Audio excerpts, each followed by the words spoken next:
All right, so today, folks, in the Intro to Sports Science, we're lucky enough to get to talk a little bit with Dr. Mike Israetal, who is a assistant professor at Temple University, among a number of other things that we're going to talk about today. But first and foremost, thank you so much, Mike, for doing this. Really appreciate it. And we'll just kind of start off with, tell us a little bit about really what you do for a living. Thanks very much for having me. So, I do two things for a living. The first thing I do is I'm an assistant professor at Temple, and I teach, among other classes, Intro to Exercise Science. I'm actually teaching that this semester. So I teach exercise science intro. I teach advanced sport nutrition. I teach nutrition for health. I teach a nutrition, health, and behavior class, how to not just tell people what is right to eat and how to exercise, but how to actually get them to do it more realistically. And in addition, I teach advanced strength and conditioning and a couple of other courses. So for the most part, I'm an exercise science and sports science professor. But I also help to run this company, whose actually t-shirt I'm wearing completely randomly today. Renaissance Periodization is a company I helped to co-found probably about 5 years ago, I think. And what we do is we have a team of folks that mostly have PhDs or at the very least master's degrees and registered dietitians licenses, RDs. And these guys help a variety of athletes and regular people get in shape by online coaching them in both diet and training. We also write a bunch of books, so I've authored numerous books on nutrition, training, psychology, etc. And we sell templates, online digital products that you can basically, if you kind of know what you're doing, you need a little bit of help with a diet, you can download one of our templates and it works really great. A bunch of people have had success with it. So, those are kind of my two big things. And I'm also kind of like a big outreach on social media. So I do a lot of question and answer sessions and talk to a lot of folks and really just try to get the word about thinking critically about exercise science and whatever goals you have that are exercise related, making sure you do the right things that science says to get the most bang for your buck. So I guess I'm very much applied in that area. I don't just teach the theory, I actually give people guidance on what to do. And in my private time, I guess, I train in Brazilian Jiu-Jitsu, so I try to beat people up. Mostly they just beat me up. And I also am a competitive bodybuilder, so I'm training for bodybuilding. I lift weights an hour and a half a day for 6 days a week, on top of jiu-jitsu, on top of cardio. So my hobbies are not really like hobbies. But I did get a chance to see Stranger Things. Ooh. The first 3 episodes on Netflix. And, and usually I'm not into shows, and people are like, you gotta watch the show, it's so great. And I'm like, whatever. I was impressed, and I'll probably continue to watch that every now and again when I get some free time. Okay, now you're going to get me on tangents. You ever watched the TV show Lost back in the day? I have not, but I heard good things about it too. Okay. That was one of those I just did not. Instead of the garbage fire that it turned into by the last couple of seasons, your questions are answered. So, in the scientific, how they set the things up, they actually answer them all throughout the series. So it's actually, at the end, you're like, oh, that was good, not like, well, that was Stranger Things, you mean? Stranger Things. Oh, yeah. Great. Wow, great. And, yeah, and the amount of 80s references, I mean, come on, when you're walking to nowhere on the treadmill, throw it on. So good. The 80s stuff is so good. The music's good. The fashion's ridiculous. I miss the 80s. I always will. I'm an 80s baby. And I think so are you, right? Yep. Yeah. These kids they don't realize. They're just missing out. They don't realize how ridiculous things were back then. Oh, my God. Back when all of your action heroes were at least 230 pounds lean. That's right. And how did I ever get body dysmorphia? I don't know. But so, speaking of going back in time, what initially got you into this area? How did you kind of start off? Well, I was two things when I was younger. I was a big science nerd, and I originally wanted to design molecular machines for a living. And I was kind of a math and science prodigy. Translation, I had no friends, but I did really well in school. And I got into wrestling in high school, and because of wrestling, I got into lifting. And eventually I stopped wrestling after high school. I picked it up since then in the form of Brazilian Jiu-Jitsu a couple of years ago, which has been great. And, in high school and college, I really started to get really into lifting, powerlifting, and stuff like that. And I kind of, began to value getting stronger a whole lot. I wanted to get stronger. And eventually that turned into wanting to get bigger as well. And I thought, the body's a physiological system. It's a biological system. I did exceptionally well in biology. And I also also understood that science is kind of a roadmap for how things work. And my biology book was essentially a roadmap of how my body worked. That if I read the map properly, I could manipulate training variables, diet variables, to make sure that I got the most out of my training. I kind of knew from the beginning that science must be the surest path to the truth. And in the case of the truth here is the truth towards good results, to make me as strong as I could be. I was obsessed with becoming stronger. I was obsessed with becoming bigger. I still am obsessed with becoming bigger and leaner. And it is that obsession that drove my vast interest, accelerating interest in exercise science, because I thought, man, is there a branch of science that actually studies this? Oh my God, yeah, it's available at my university. So I switched majors. I was actually inducted into the University of Michigan as a nuclear engineer. That was my first semester. So I got into engineering school, but then I was like, this is good stuff. But my passion lies in trying to enhance my strength, enhance muscularity, decrease body fat, enhance sport performance. And I began on that way, and eventually through undergrad and went to grad school, et cetera, and just kept doing this, and a variety of other reasons were tacked on, but the biggest initial reason, and the reason that still keeps me reading articles in the middle of the night when I've got nothing better to do or something like that, the reason that still keeps me searching for more is I want to design the perfect machine. I want to be that perfect machine. I probably don't have the genetics to be the perfect machine, nobody does, but I want as close to perfection as I can get.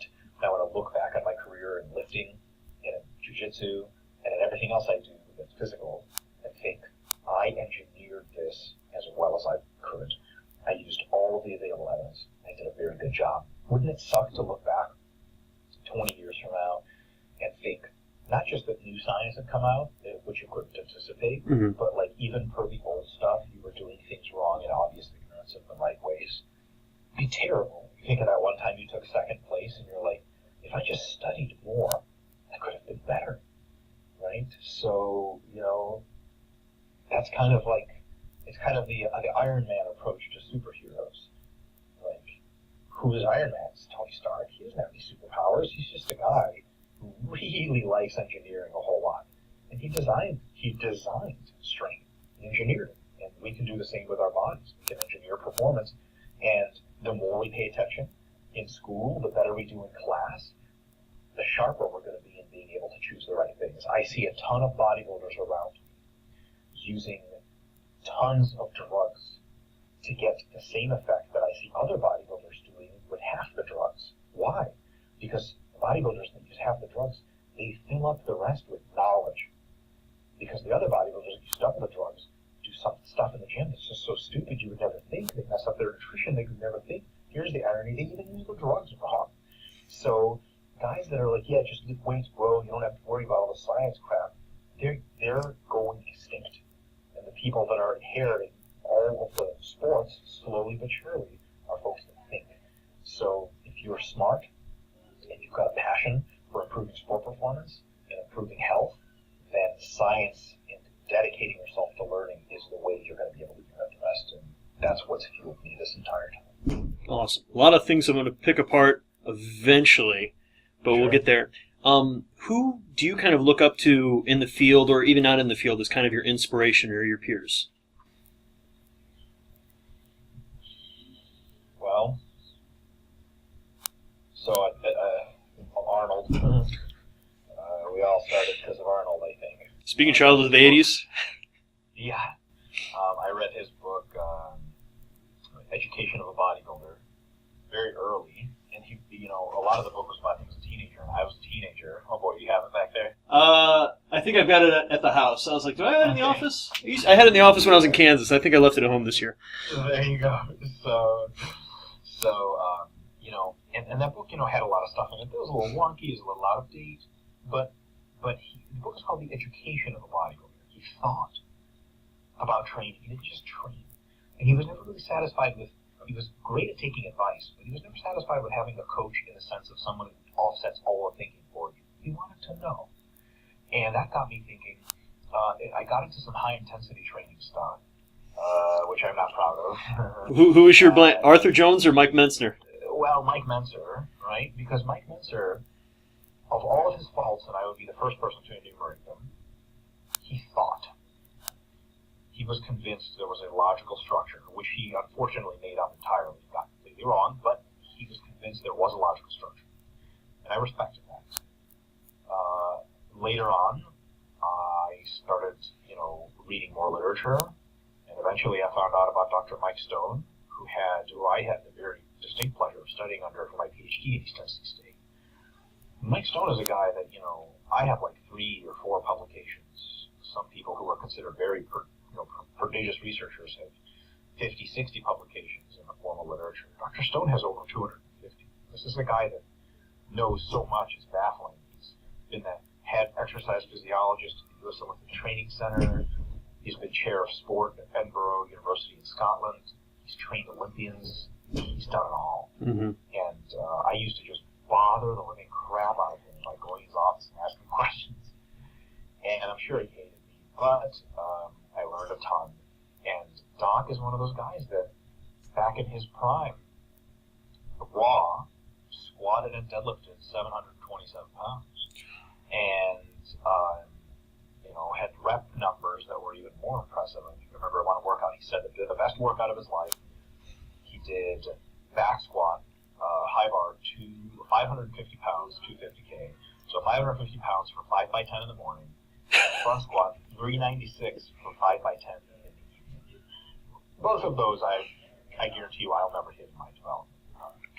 And so this is a guy that was not just a scientist. He was strong, and I mean really strong. I mean one of the strongest guys around.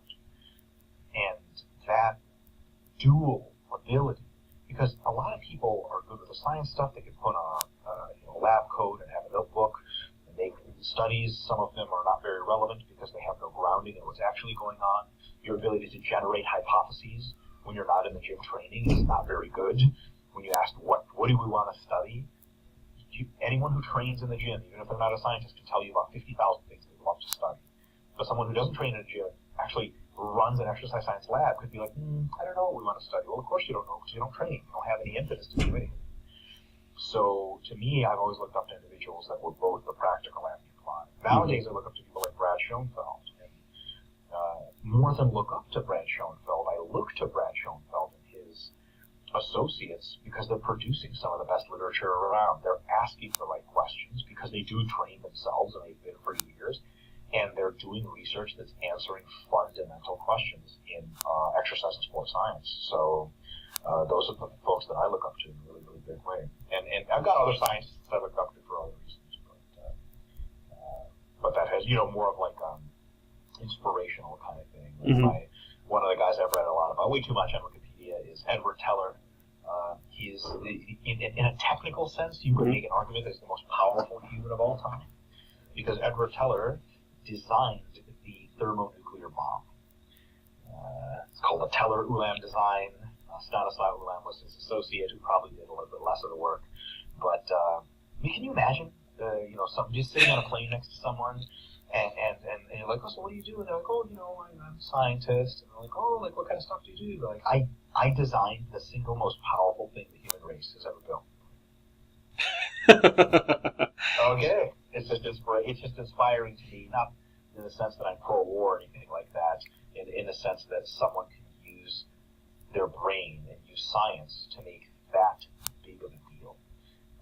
And then to use another one of my people that I look up to a lot, and to use kind of a much more benign example, is someone named Norman Borlaug.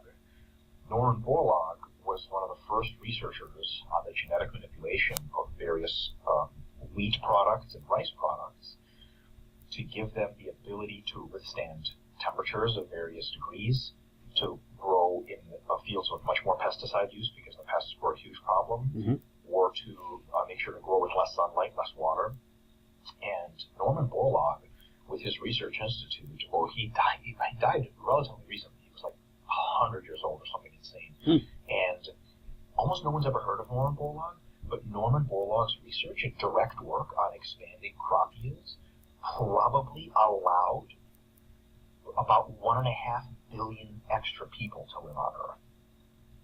So if we're talking about Mother Teresa or Gandhi, who in their own right have their own impressive accomplishments that are humanitarian, Norman Borlaug crushes that all.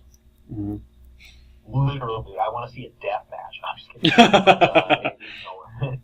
but in the sense that this is a man who used logic, reason, and science to literally save and to give birth, in a sense, to 1.5 billion people.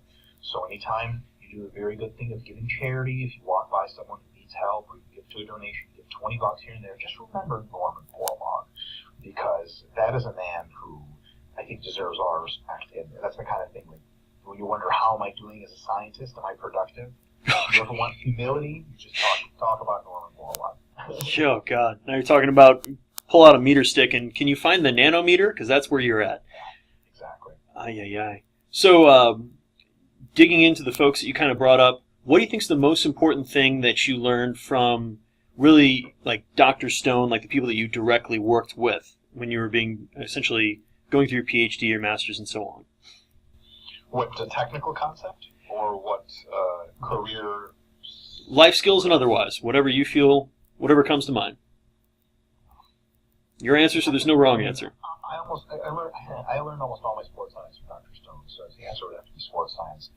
A big thing that I learned from Dr. Stone is the concept of fatigue management. That the idea that a training that is going to present you with progress must, by definition, be overloading. It has to present your body with a disruption in homeostasis. It has to mess some things up. That messing up is what stimulates the positive changes that make you better, but it also accumulates fatigue. And the fundamental fact about fatigue, various disruptions that take time to heal, it usually take longer to heal than it takes for the overload to go away and for you to be ready to train again. So as you continue to train every couple of days or whatever, your fatigue starts to go up and up and up and up and up. And at some point, you're going to have to deal with that fatigue because it interferes with the training process, it interferes with the adaptation process, and eventually just get you hurt because you'll have so many micro tears in your musculature and tendons. Something will go and it'll turn into a macro tear, right? So Dr. Stone was huge on fatigue management, and he knew a lot about fatigue management and how to make sure to design programs that were simultaneously stimulative and intelligently manage fatigue. Because it's not an automatic answer to be like, oh yeah, fatigue's bad. Well, let's just not train hard and we'll never get any fatigue. Well, true, but you'll never get any adaptation either, right? Mm-hmm. So that fine line is something I learned from Dr. Stone a lot. A great practical thing I learned from Dr. Stone is field-specific humility. As one of my intellectuals that I look up to probably the most out of anyone, is an economist named Thomas Sowell. Thomas Sowell has termed this concept called the intellectual fallacy. The intellectual fallacy is committed when somebody who's really smart and really good at something, let's say neuroscience, goes into another field and starts making brash predictions about what's going to happen and about how things work, even though they're not technically educated in that field, like physics or something like that. Now, you're shaking your head because we've all seen it, right? So the intellectual fallacy is really awkward to be committing because it gets you into trouble really quick when people call you out and prove that you're wrong. Mm-hmm. But a lot of times, if you carry enough weight as a researcher, especially in front of students who don't have any reason to know any better, if you're a professor, if you commit the intellectual fallacy often enough, you won't ever get called out. You'll just be essentially perusing and supplying this information to people. So a really important thing I learned from Dr. Stone is to quote-unquote stay in your lane. That's not a restrictive thing. You can study anything you want, think about anything you want. Well, people ask you for your opinion on stuff. If you don't know, don't say you know, and don't make up some stuff that's your best guess. And if you're best guessing, just tell people it's your best guess. Don't speak in the same confident tone about everything else. I used to have a problem with this when I was younger. I wanted to be an expert about everything, and I spoke very confidently about things that I maybe wasn't really as confident about. It was a terrible flaw to have, and I'm trying to get rid of it still. But Dr. Stone is, admittedly one of the cockiest, most egotistical people on the face of this earth. That man thinks he knows a lot of stuff. With a mustache that fantastic, I'm sorry, but you gotta at least give him some extra credit. I mean, it fits. When you look at it, you figure the mustache, okay, fine, he does know everything. He comes off like he knows everything. But that's not true. Because he just knows so much sports science that to a lot of us who follow him, he does kind of know everything in our field, or a lot of it. Yeah. The problem is, a lot of people would go further than him, but he had actually a pretty big gift, especially when they weren't calling him out in front of other people, especially when it was just me and him in his office or something like that. I'd say, hey, Doc, how does this and that work? And he goes, Mike, with his nice Southern accent. No, Mike, I really don't know, to be completely honest. And that's a really good question, and I don't know. And for a man of that high caliber, who could have easily made up some BS on the spot that I would have readily begun to start to believe and integrate into my knowledge framework, it was really quite impressive for him to say that he doesn't know. And I try to parlay that when my students ask me things I don't know in class in front of everyone else. I have now been complimented on my intelligence and my verbosity and my accomplishments so much that my ego is nice and full. So when people tell me, hey, when students ask in class, hey, what about this? I can honestly, genuinely, with no remorse say, no, I'm not really sure about that. And I think a lot of people, before they say I'm not really sure about that, I think people are going to judge them for being stupid. Well, when you've pretty clearly proven to yourself that you're not stupid, you're confident in your accomplishments, you don't have to worry about knowing everything. And it's also a fallacy to think you can. Nobody knows everything. Ask Einstein about fashion design. My God, right? And by the way, an interesting fact about Einstein, which I've heard is true, I'm not sure it's confirmed, he thought about theoretical physics so deeply that he wanted to think about nothing else. So he had the same outfit laid out for the entire week. His shirt, his ties, his pants, not the same, right, different shirt, tie, and pants, for every single day of the work week, already attached on a hanger, so that he could simply take it out and put it on every morning after he showered. So that he didn't have to think about what clothes to put on. So he could just think about physics all the time. And I do a variety of things in my life where I try to minimize my thinking so that I can think really deeply about the stuff that matters. Mm-hmm. And I'm wholly ignorant on a wide variety of topics. I think it's really important to do two things in your life. Get really good at a couple of things. Really know your stuff as far as your career and your hobbies are concerned. Don't be an ignoramus in your career. That's a real stupid idea. But on everything else, don't worry about being an expert. People ask me a variety of questions on any number of matters. I have no idea what's going on. Manly stuff. I'm the worst man ever. People are like, hey man, what do you think of Bull Rock whiskey? And I'm like, I vomit up whiskey as fast as it goes down. I can't drink. I suck at it, and I don't really ever drink because I'm not really good at it. It tastes really bad. I don't know any whiskey brands or anything like that. You know how the men get around sometimes, like, well, this and that brand, and you're like, okay. And cars, I don't know anything about cars. If you open up a hood for me, I can barely tell you what any of the components are. And that's supposed to be embarrassing, because I think a lot of people think it's a sign of stupidity. Well, I don't know if Edward Teller could have told you a lot about how a car works, but he did design a thermonuclear device. So, and I'm no Edward Teller, but I'm fairly confident I know some things in my field. And I think it's as important to be very good at what you do, and at the same time understand that you have limitations. And when people ask you for advice, even stuff that's related to your field, you have to speak honestly about it and make sure you're not making anything up to try to make yourself sound smarter. One quick example I can give on stuff that's field related. People ask me about injuries all the time. To be honest, I really just don't know that much about injury recovery. I don't know much about diagnosing injuries. People send me Facebook messages that are like, my hip is clicking this and that way. What do I do? I have no idea. See a doctor. Like, I thought you were a doctor. I'm a sport physiologist. I can tell you how to train really well after your hip gets better. Yeah, it's like, would you go to a neurosurgeon because you're having stomach issues? Exactly. You think, but this guy's a surgeon. Well, yeah, but the stomach is a wholly alien organ. The last time he saw it was in medical school, right? So, which could have been 20 years ago. So it's one of those situations that, people, especially when, I'm looked up to as kind of an expert in the field now, as kind of an authority. I'm an authority in a very, very small band of matters. I probably say I don't know more times than I say I know. But when I say I know, I like to give very good, thorough, honest explanations. Know your role. Do good at what you do. And the big lesson from Dr. Stone was, don't try to pretend you don't know everything, because people like that just don't exist. Awesome. Great job. Really enjoyed bringing up the intellectual fallacy, because you work in higher education also. We are around very intelligent people with PhDs, but we do not have a lot of people that we work with that have PhDs in, management. So you can work with people, not at my current institution, which I love working for, but where some folks, they're incredibly intelligent in this certain area, but when it comes to working with people, that's not a skill set that's been developed, and unfortunately, yes, they fall prey to that, and then you have, I'm not in that lab anymore, so I just get to hear updates on occasion, which is hilarious. Oh, yes. So that happens a lot. It's the joys of it. So, obviously, you're killing it in multiple areas. What's your end goal? Like, where are you hoping to end up with your career? so to speak? Oh, it's world domination. What a stupid question. When are you going to start getting in politics, Mike? We need some reasonable people out there. These are unreasonable times. I'm sorry. I'm not getting into politics. I'm designing a field of war machines that will take over. I'm taking over. I'm not nobody's electing me. I find the election process insulting. I don't want your approval. Just kidding. Don't get me started on the election. But we'll avoid. What's my end goal? My end goal is to try to continue to supply a high level of knowledge and clarity about basic and advanced concepts to folks in the fitness and health industries.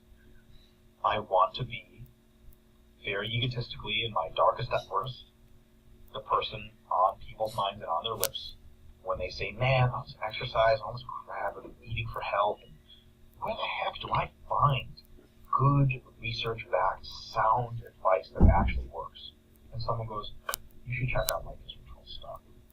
And to the extent that I can do that more, get out to more people, and spread the message of rationality and science and effective strategies, that'd be great. So my end goal is just do what I do now, but to get to more people, because Nick Shaw, the co-founder of Renaissance Periodization, him and I have had this talk numerous times. We think who are the big people in our industry that we don't actually compete with, but we're kind of, you could see, if I had a different mindset, I could see it competing with, both Brad Schoenfeld, Alan Aragon. Those are kind of big wigs too, and they kind of say some stuff like I do.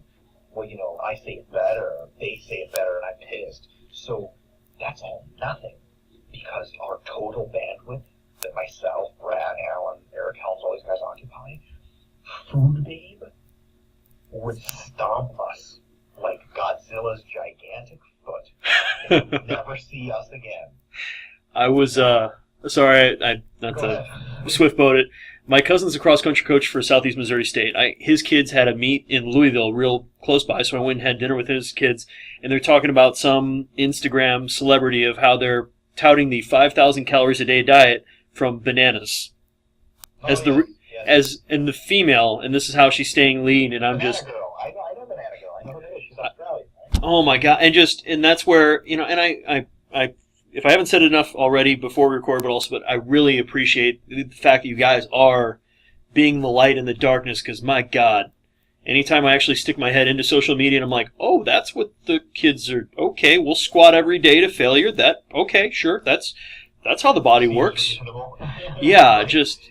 Oh. Yeah, and at least they're squatting, because there's a bunch of people that don't squat that think squats are bad, and there's a bunch of, in my field particularly, there's a bunch of women that think you shouldn't even lift weights and you'll get manly, and that stuff's still really prevalent. So anytime we think of, if my goal isn't to be like number one in the fitness industry or some weird stuff like that. My goal is for all of us together to expand the scientific, reasonable, rational, logical approach, evidence-based approach to war of the masses, because right now, 99% total insanity and the 1% a reasoned approach.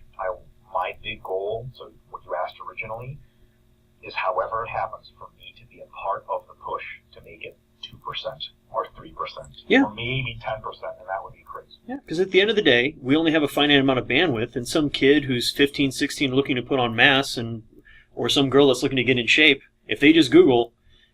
Banana Babe is coming up well before anything that you do, and that's why I started doing my mediocre blarging, just so it's like, well, at least there's something else that they might accidentally Google search and come up with something that's useful. You bet. It's linked on Facebook, they see it through a friend, and all of a sudden they start reading, and go, holy crap. I had a chance to read a blog like that back when I first started seriously lifting in college. There was a girl, or a lady rather, she was, I think, a PhD student in women's literature or something at the time. And her website was called Stumptuous, and I forget her full name, but I read that website cover to cover because she was really good at writing, and she just had great science-based, rational diet advice, barbell training advice, and that was one of the first real fitness websites around. And I was so thankful that I found that and didn't go down the rabbit hole of BS bodybuilding weirdness and all these isolation superset stuff, and just a really good base. So by the time that I learned how to use isolation and superset stuff in my training. I already had such a good understanding of the base of compound movements and all the right stuff. So, it really does matter when more folks get out there and start speaking and promoting and sharing and linking the right stuff. And we have a big, big ways to go because the BS train is huge. It's bearing down on its tracks. And in order to slow it down at all, it's going to take all of us. There's no competition within our field. It's a competition against Food Babe and other such individuals who, they're rich and they're doing really well. And unfortunately, they're doing it by preying on people's ignorance. And I can't tell if they know that or not. I wonder if the Food Babe thing is a scam or if she legitimately thinks that she's correct, because I can actually believe either one of those things. People who ideologues have done some of the worst things in this world. Not to say Food Babe is doing some kind of really terrible stuff, but people say, like for example with communism, they say communism. No real communist would have killed all those people like Stalin did. He was just a selfish guy who didn't believe in anything. He just wanted power. I'm not sure. Maybe Stalin was really a communist, really believed it. Hitler really was a fascist, right? He really believed that there's supposed to be only one race and that everything was supposed to be war all the time. And as he actually believed that stuff. It wasn't just cynicism. It wasn't just profiteering. It wasn't just, you can't say Hitler used fascism to rise to power. No. He rose to power to promote fascism. Bingo.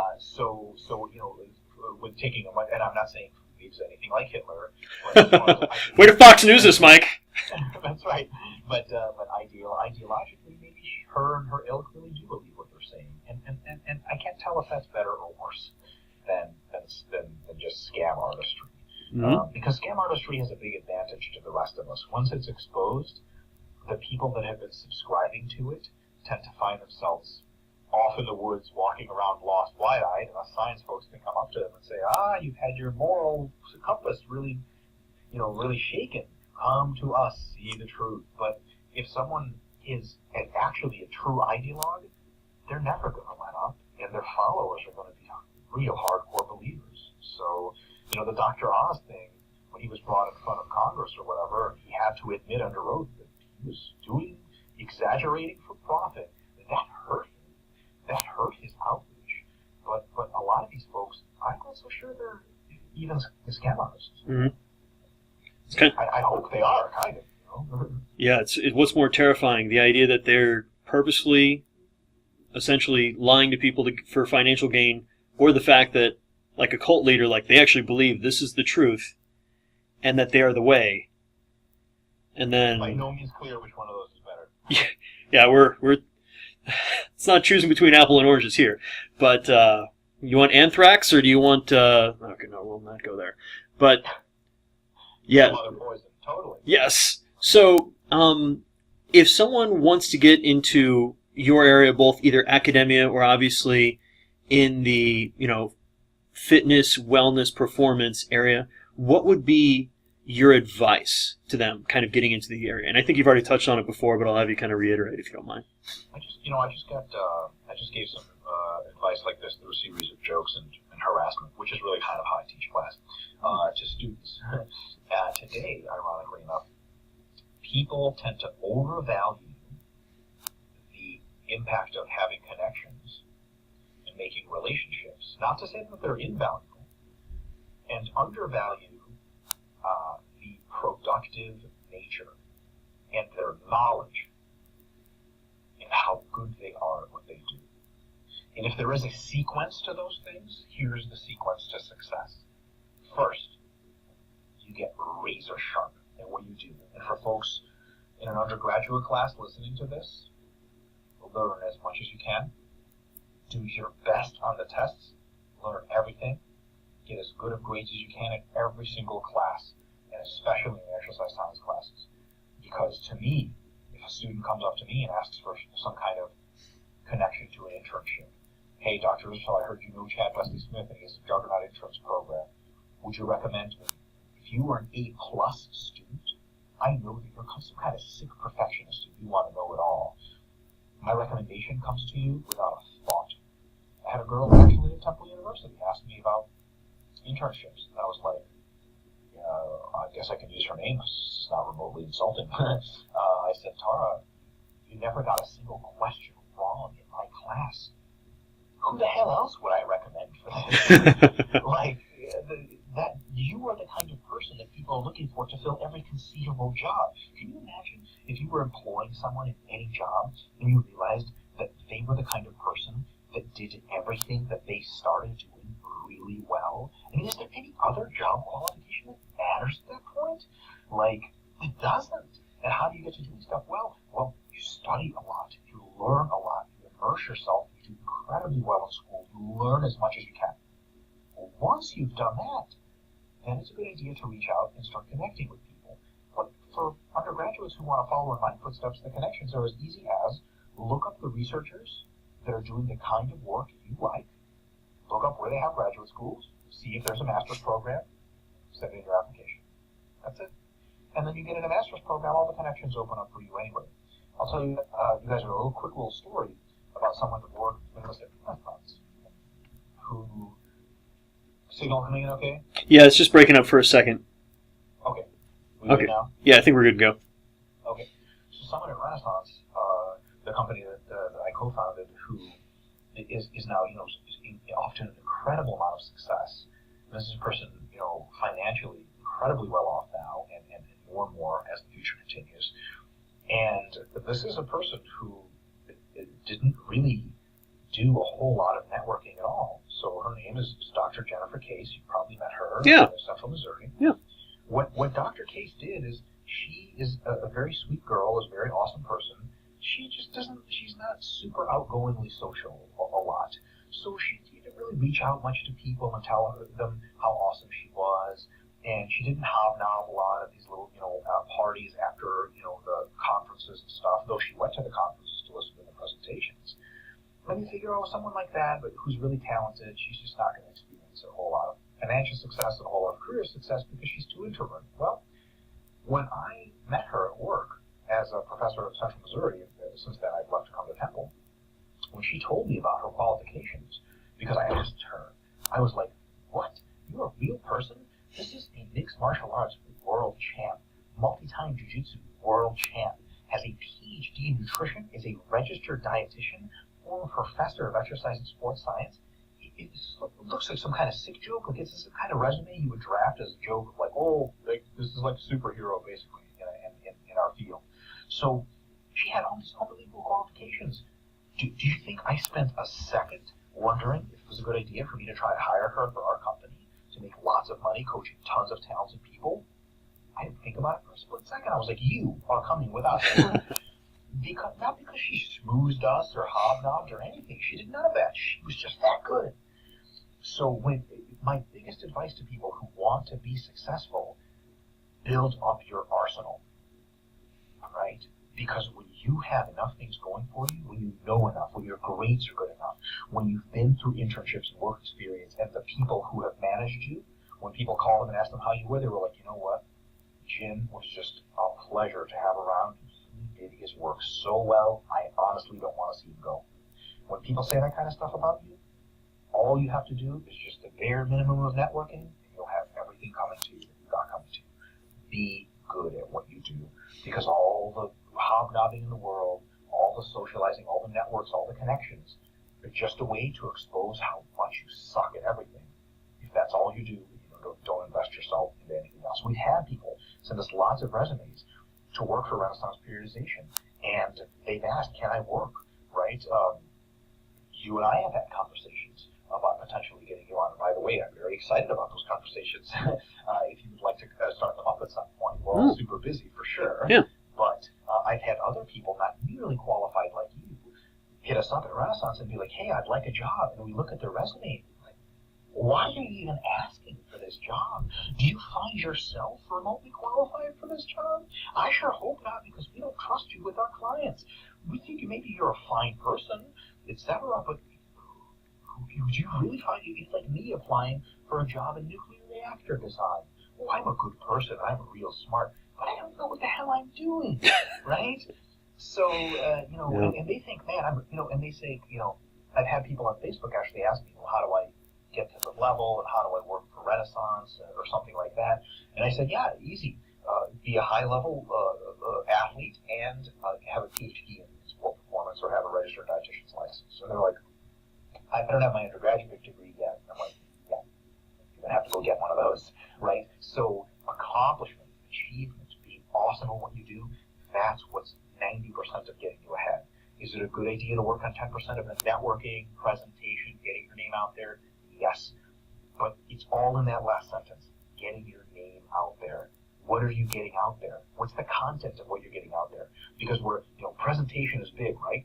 So if you built basically a supercar in your garage, you built a Ferrari, is it a good idea to show it off? Yeah, because it's a Ferrari. But if you built the worst looking, garbage truck looking, gas lawnmower powered car in your garage, is any amount of showing it off going to get people looking at going, wow? No, it's just going to make you look worse, right? So first get good, then tell people about it. To be fair, I live in Kentucky, so I don't know if that metaphor holds true, but in Philly, I'm pretty sure that's accurate. You know what, man? I went to a graduate school in East Tennessee, so if you actually had like a lawnmower power car, people, I tell you what, man, that was pretty good. How much horsepower is that putting out? And if you had a Ferrari, you'd be like, oh, rich boy from the town or the city. You'd be like, oh, well. Paddle faster. Paddle faster. Always an answer. That's awesome. And, man, great stuff. And I think, gosh, you're just really making me skip my questions, but what do you think holds people back from being successful in your area? Aside from, you've obviously said everything about making sure that you're talented, that you develop your skill set, so you're obviously someone of value that has worth. But what do you think behaviors or otherwise that some folks are doing that just essentially shooting them in the foot? Being excessively confrontational, even with people that we disagree with highly. I think that you do a good job at what you do. You present your views how you present them. Always be polite, always be respectful, and understand that people can come from different perspectives. They can have good things to say, even if you don't agree with them 100%. And I think people get into really childish games of, I'm the best, you're wrong, you suck, I win. And it really, they paint themselves in a very bad light. I'll tell you this, there are two types of people that I could potentially hire, for example, at Renaissance. And I've actually hired one of these people. There's the kind of person that knows a lot, and they're on Facebook just drilling it into everyone and just pissed. You never want a person like that working for our company, because what are they going to do? They need the clients? That's crazy. Then there are other people who I've interacted with who politely and respectfully, yet confrontationally in the sense that they didn't just say, oh, Dr. Israetal, you know everything. They took me to task, but politely and respectfully about things they thought I said wrong. One of these guys that did that, he doesn't even have an undergraduate degree. He doesn't work for Renaissance as a coach, but he works as a forum moderator, and he does a couple of other tasks for me. He's basically like a semi-permanent intern. How did I meet him? He lives in Portugal. I met him once because I was at a conference in England, and he came over from Portugal to meet me, and I to meet him. And I have never seen this guy once in my life. He literally just started, quote unquote, harassing me on Facebook in the sense that when I posted something thoughtful, he would say, hey, what about these other things? He was never insulting or confrontational. He was always polite, but always took me to task. That showed me two things. He was respectful and not insane, and also that he was crazy smart and super skeptical. He presented himself in a way that I was like, when he asked me later, he was like, hey, can I be your intern? I was like, I've never had an intern. Yeah, what the hell, sure. And that turned into a business relationship. So, because he presented as thinking, as skeptical, but as polite. So there's two mistakes you could make there. One, you could be impolite, which is stupid. Don't do that. Don't be mean. Don't be confrontational. Don't tell people, I think you're dumb. That's not an argument. And by the way, dumb people can be right, too. If some dumb person reads what Einstein wrote verbatim, you can't say they're wrong because they're dumb, because Einstein actually said that. So now you look really dumb. So truth value doesn't come from whether a person's dumb or smart anyway, so that's a stupid thing to say to anyone ever. The correct thing is to actually point out how you think they're wrong. If you really want to convince them, you have to admit that where they're coming from could very well be a valid perspective, but here's your take on it. If you're that kind of person, you can speak like this even to supervisors, even to bosses, even to strength and conditioning coaches who you're working under, and you actively engage them, not in a challenging way, but in a cooperative way of trying to figure out why they're doing what they're doing. Being respectful all the time, but inquisitive. So mistake number one, being disrespectful. Mistake number two, not being inquisitive. Because like, there's a lot of people I've worked with who work under a strength coach, for example. Strength coach is like, okay, we're going to do squats first, then deadlifts, then back rows. And they go, and they just do it. And they never say a damn thing. They never ask any questions. People who don't ask any questions about anything, man, either you know this as well as I do, or you don't care, or you're too shy. None of those are admissible for success. So be inquisitive, ask questions, get your opinions out there, be heard, and listen a ton. But don't be confrontational, etc., etc., etc. Yeah, just be nice. Good old Roadhouse. We'll keep with the 80s motif. Awesome. Always. Is there another motif? I'm not aware of anything else. Definitely not from the thousands, that's for sure. I like to pretend the 90s never happened. But that's neither here nor there. Awesome. Well, I think well, you don't like the spin doctors, Chumbawamba? You just, you want to gloss over all that? I have a headache now. You said Chumbawamba. I'm in shock. I'm literally triggered. Yeah. Do we need to back down? Do we need to go to a safe place? God, damn it! Now that song is in my head. Anyways, you're not going to get knocked down. Let's get you back up again. Oh my God! I hate you so much. I'm sorry. Please continue. Okay. So, what do you think that you do with your career that other folks don't? Like, what do you think that you might do differently from the status quo that some people, I don't know, maybe they might disagree with, but is either way is a little bit breaking from norms? If that exists. And if it doesn't, that's fine. I don't know, man. I'm pretty jacked. People don't usually tell me what I do wrong anymore. I just kind of have to guess because I'm really scary looking. Hey, come on. Keep sycophants around. That's how do you keep that ego up. That's true. I involve myself very heavily in doing sport as well as teaching sport theory. Most people are just one or the other. And I don't produce a lot of research anymore. My main role as an intellectual is the consumption and interpretation of research for a more mass audience. So like Bill Nye, the science guy, Bill Nye doesn't author papers, but Bill Nye has one hell of a reach to tell people how science actually works. I have a similar, though much smaller capacity in exercise and sports science. Some people in my field think that if you're not producing new research, then you're not a valuable contributor. And they have a good point. But I think there's also a value to being a proliferator of science, to saying, hey, these really brainy guys, they found out this, but some of them, they love the lab, they love doing research, they don't like talking to people all that much. That's why they're in the lab a lot. So they could be doing a great job communicating, but they're busy doing the job of researching. So while they research, I communicate. And I think I'm very good at that job. I love doing that job. If I had to do a lot of research, I used to. If I had to do a lot of research again, I just wouldn't have time for as much communication. So I think it's a worthy trade-off to me. But a lot of people have made different choices, and they do much less communication and much more research, which I totally respect, but I think there's room for growth. Awesome. And so I've got a couple friends around the office that are familiar with your stuff. So the first question they gave me to ask you is, how do you get huge arms? And if you want, answer it sarcastically first, and then seriously, or just don't even tell us which is sarcastic and which is serious, because I think that might be more fun. So it's weird, but science works in really mysterious ways. Like, you actually get huge arms by training your legs. So like when I want my bicep peak to come out, I do leg extensions, like really hardcore, like super slow. That's what gets it. Because like you don't get sore in your arms, but believe it or not, you wake up bigger. I'm telling you, it works every time. On a serious note, that wasn't a serious answer. How do you get big arms? Well, first of all, it takes a long time. Arms grow really slowly, but the way you get big arms is by starting your development with compound heavy basic movements. I've never seen anyone with big arms that couldn't do a lot of bench pressing, a lot of bent rolling, a lot of overhead pressing, and a lot of pull-ups with heavy weight. But in addition, as you begin to develop, you should pay attention to strict technique isolation exercises like bicep curls, skull crushers, dips, overhead tricep extensions, and full range of motion, usually for moderate repetitions, 8 to 15 reps, and pretty high frequencies. Arms can be trained 3-4 times a week because they recover really fast because they're just not that big.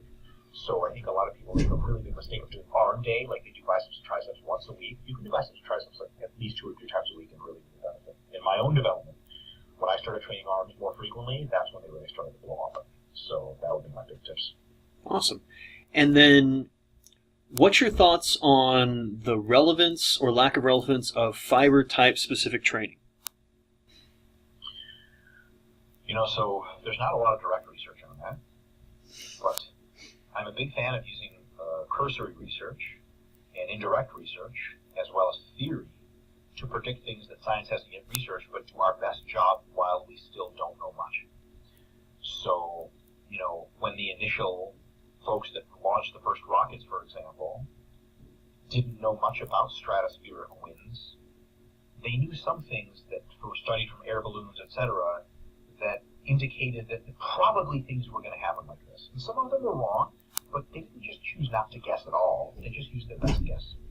So fiber type specific training seems reasonable based on multiple lines of indirect evidence that for muscles that you have that are predominantly faster twitch fiber type, heavy resistance is probably the most often pathway you're going to want to tax. So if you hamstrings, for example, I can do sets of 20 reps for my hamstrings till I'm blue in the face and they barely get sore. But I do a couple of sets of 8 of good mornings or stiff like a deadlift, and they're sore for a week. Matter of fact, I screwed up and did 3 sets of 10 on hamstrings just recently. I haven't done stiff like a deadlifts in a while, and I literally couldn't walk yesterday, and it was really, really trippy. So, I think for muscles that are slower twitch, metabolite style training, higher volumes, higher repetitions may confer an advantage. And that may is, I would say, 80-20. There's an 80% chance I give myself that fiber type specific hypertrophy is real and should be attended to, and there's a 20% chance that it's all the same. So I think it's our best guess to try to, if you know, relatively speaking, your fiber type, which you can guess from a variety of things, it probably is a good idea to train the faster twitch fibers or faster twitch individuals, a little bit more biased to the hardcore heavy side, and use the volume metabolite stuff a little bit more for folks that are slower twitch. Yeah, and at the end of the day, you track somebody long enough, you start to see how they respond to the training, and you're gonna. But it is interesting when you see that. There's there's an example of a pro bodybuilder back in the day, just a couple years back. He was a very high-level sprinter. He was a national-level sprinter before he was a bodybuilder, so he was super fast-twitching, slower body. And he said something that I always take to heart. He said, a lot of these guys say, that they love high reps for legs, like sets of 20 and stuff, because a lot of people, legs are locomotor musculature. They tend to convert to slower fibers after you use them for your whole life. So, it's common practice in bodybuilding to see, upper body sets of 10 to 12, but for legs, 15 to 20 actually works really well. And for me, that works great. But this guy is so fast twitch, he's like, look, I never got anything from that except for tired. What I do is I do squats, leg presses, and hack squats. Those are the only exercises I do. Compound full range of motion, and I do like sets of 6 to 8, and that blows me up. And he had huge legs. He's like, I've tried the high rep stuff, and it doesn't work. From stories like that, and there's not just a few of them, I start to get a little bit more convinced that, man, there's probably something to this fiber type thing. And then it's interesting how it presents itself on that really interset recovery with some of the athletes you'll come into. Of those really fast twitch folks, they really are almost a human bottle rocket when you get the really end of the spectrum. And no offense, students, if you're listening to it, you're probably not that person unless you're currently here on a scholarship for a sport. For sure, yeah. And those guys get tired between sets too, like crazy, as they take a ton of fatigue between each set. So people that are more slow twitch, they can probably train faster pace. They can do more sets, more reps, and they'll benefit the most like that. More fast twitch people, stick to heavier weights, take your time between sets, and you'll probably benefit more like that. Awesome. What is your favorite part of your job?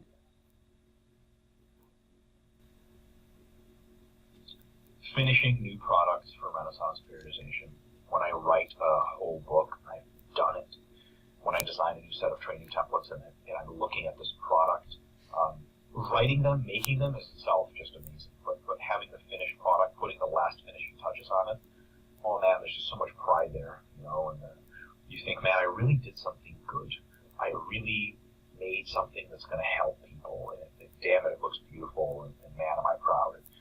Its structure reflects the logical structure of reality, and that's something that, man, it's just, it's like building the teleportation machine from Contact. It's on a much, much smaller scale. It's that same almost religious feeling of I made something that works, and that's hard to do. Okay, so For those of you children listening at home, when I email Mike, there's the little picture that you get in the corner of the Gmail, and Mike's got the picture of the machine from the movie Contact, which, gosh, that's from the, is that actually from the late 90s or early 1000s? It is from it's from the 90s. Okay, so we can't blank it all. Great film if you guys haven't seen it, but the machine that they have designed is essentially, how would you describe it? It's a giant wormhole generator. Thank you. And yes, they drop the female protagonist through it, and then she goes through the wormhole, and it's, I'm going to take away from it if I try to explain it that much, but I asked Mike, why do you have that as your background picture on your Gmail? Yeah. You want me to recant what I said? Or you can do the simple version, because I think it's pretty awesome, and I wish, people should have that type of excitement. Yeah, when I saw that movie for the first time, I shed a tear. I've seen every other time I shed a tear during the time when they fire up the machine to full capacity. And the idea that there could be this discovery of new knowledge that is so far beyond our own, that it works, and that it produces this amazing thing. In this case, this machine is, Galactic Transport. It's just such a beautiful thing, that the principles of engineering, that reality can be detected, it can be manipulated, that we can create great things, and we can do them in an advanced way that work. Anytime you ever want to feel, down, you want to feel uplifted, just think about how your cell phone works. Unbelievable. We're doing video conferencing right now through a cell phone. That's a miracle. But it's not really a miracle. It's the fact that a lot of really smart people worked a really long time, really hard, at discovering the principles of science and applying them to the world. They produce these unbelievable things that make our lives greater.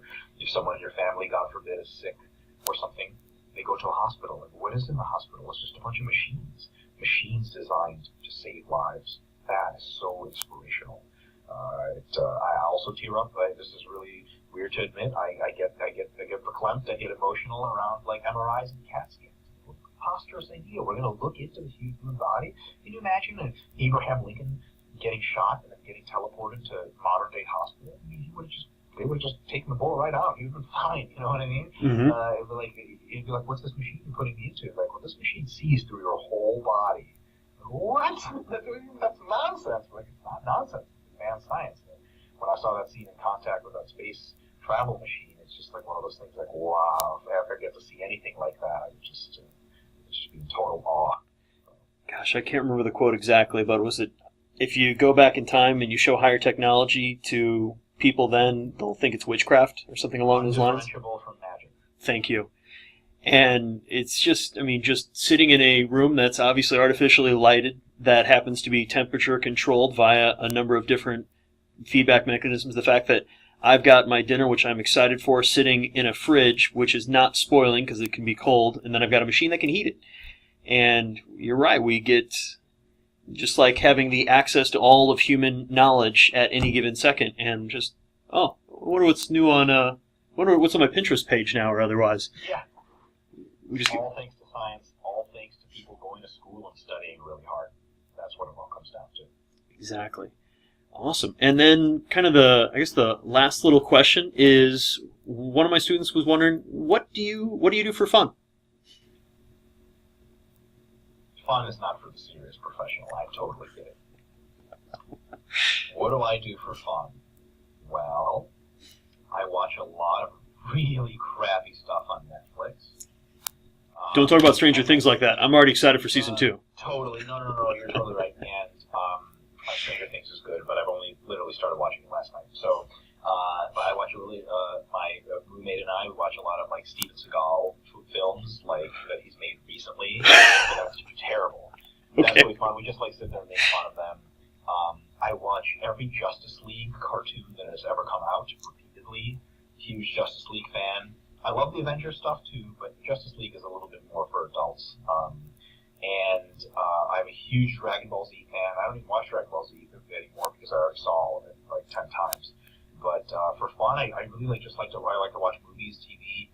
I like to relax. I'm honestly the most like laid back guy as far as relaxing is concerned because I train so hard in jiu-jitsu and weights, and I work so hard intellectually at work that like my hobbies are the most thoughtless, relaxing, physically things ever. I just like sit there and like absorb dumb stuff. I'm not like, people are like, hey, this movie will really make you think. I'm like, I'm not interested in that. I I think plenty of work as it is. And when people are like, let's go party, get crazy and wild, like I'll do that a couple times a year, but most of the time I just want to chill because I work so much and train so much. So then, also being a child from the 80s, what's your favorite DBZ saga, followed by character? Cell Saga Vegeta. Vegeta turning Super Saiyan for the first time, both for the first time on the planet he was training, and for the first time in front of everyone else, is basically like contact style. Like I can't really watch it around people because I start to tear up. That idea that you were supposed to be the prince of the Saiyan race, and that somebody else passed you up, and they didn't pass you up by being 1.1% or 1.1 times stronger. They were 10 times stronger than you. They passed you up an order of magnitude. The prophecy of your greatness is false, and you have poured everything into training. The Vegeta training montage is just like unbelievable. Like one of the I was actually watching this during cardio a couple of days ago. Awesome. That's awesome. Vegeta's training in a gravity room that Bulma built for him, and the machine says like 450 times normal gravity. Warning, gravity in excess of human tolerance levels. And then he's doing push-ups with one hand, and you're just like, yeah! Forget about human tolerance levels. You get nowhere with that kind of talk. So that is the principle of overload writ large. I can't put it any better than that. That whole thing, and after all that training, when he finally ascends, just like he was so proud of it, you know. Like Goku's great, but he did it like heroically and all that stuff, which is good, but it's so old. It's like Superman versus Batman. Superman's like a Boy Scout, you know. Batman's got issues.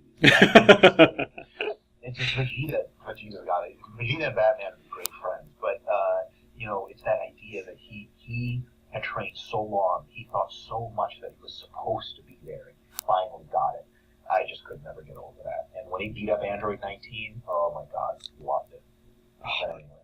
No, that's awesome. How about you? What's your favorite?